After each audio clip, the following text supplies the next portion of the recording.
Hello everyone, I am Pratika and today we will study about circulatory system. You must have heard of the word transport. In everyday language, we use the word transport, which means to carry things from one place to another. In biology, transport is a life process in which materials which are absorbed in one part of a body of an organism is carried to the other part in its body. The main transport system in human beings is the blood circulatory system. So what it is responsible for? In circulatory system, blood carries the digested food, water, oxygen to all the parts of the body. It also takes away the waste products like carbon dioxide, which is made in our body cells, out. So what are the various organs of circulatory systems in humans? That is blood, blood vessels, and heart. So let's talk about blood first.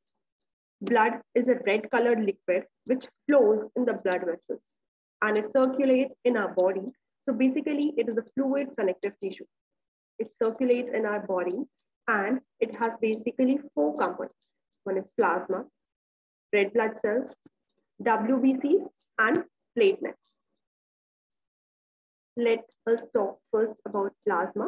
You can see in this image, the plasma is constituting of 55%. Here, the white blood cells and platelets are 4%, and the red blood cells are 41%. So the plasma here is a fluid liquid. It is the liquid part of a blood, which is having some pale yellow and sticky liquid. It is a fluid medium with RBCs, WBCs, and platelets floating in it. This plasma is having 90% of water and about 3.5% of common salt in it. This plasma carries water and dissolved salts, such as digested food and waste products from one part of the body to another part of the body. Now let's talk about these RBCs. They are red in color because of the presence of red pigment called as hemoglobin inside them. These RBCs carry oxygen from the lungs to all the cells of the body. Talking about these WBCs, that is white blood cells, they fight against infection and they protect us from diseases. What are platelets responsible for them? Basically, they are the tiny fragments of special cells which is formed in bone marrow and they help in clotting of blood. Like if there is sometimes a cut or a wound that takes place, it helps in clotting of blood at that time. So here we have discussed about blood. Moving further, we will talk about what are arteries, veins, and capillaries that constitute blood vessels. So blood vessels are basically a pipe-like structure which is present in your body and it carries blood throughout your body. These have arteries, veins, and capillaries. Arteries, they carry blood from the heart to all the parts of the body. These arteries lie quite deep under your skin and hence you are not able to see them easily. The walls of arteries are thick as you can see in this image and they are elastic. Now the question is why they are thick and elastic? Because as the blood flows through them with a high pressure, it leaves the heart with a high pressure. So because they have a high pressure blood flowing through them, they have to be with having elasticity, and they have to be thick also. Talking about veins, which is shown over here, you can see these veins carry like blood from all the parts of the body back to the heart. So it's just a vice versa of arteries. They carry all the blood from all the parts of the body to the heart. They are less deep than arteries, so you can easily see them.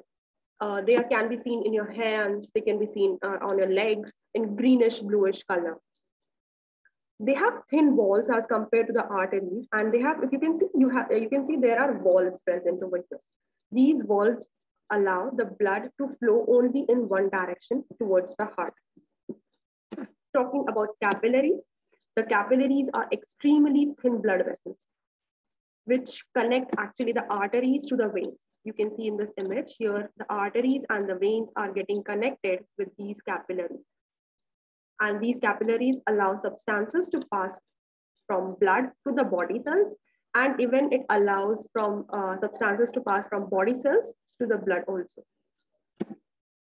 Now, as we have discussed about blood, we have also discussed about blood vessels. Let us move further to the heart. This slide shows the difference between arteries and veins that we have already discussed. Now, this is human heart, the most important, or you can say the organ, which is responsible for pumping the blood. So first of all, we will discuss about the internal structure of heart. The heart is actually the size of our fist. It is a muscular organ and it is just the size of your fist. The heart is big as your fist and is located at the chest cavity, slightly towards the left side. This heart is basically towards the left side. Talking about its structure, the heart has 4 chambers. You can see this 1, 2, 3, and 4. It is a 4-chambered heart. Human have 4-chambered heart. The upper 2 chambers, these 2 chambers are called as the pulmonary veins. They are connected to pulmonary veins. These pulmonary veins are responsible for bringing the oxygenated blood from the lungs. These veins are connected to the lungs and they bring oxygenated blood from the lungs to the left atrium. From here, the blood flows to the left ventricle. And from here, it moves to aorta. And this aorta pumps the blood to all the parts of the body. Similarly, here you can see the right atrium is connected with this vena cava, which is also called as main vein. It is connected.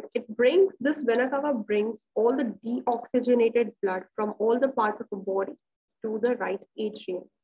And here the vena cava from the lower body is also bringing the deoxygenated blood. Where this blood is getting, it is getting collected over here in the right atrium. And this from the right atrium, it moves to the right ventricle. From right ventricle, it moves through these pulmonary arteries to the lungs for filtration and getting oxygenated.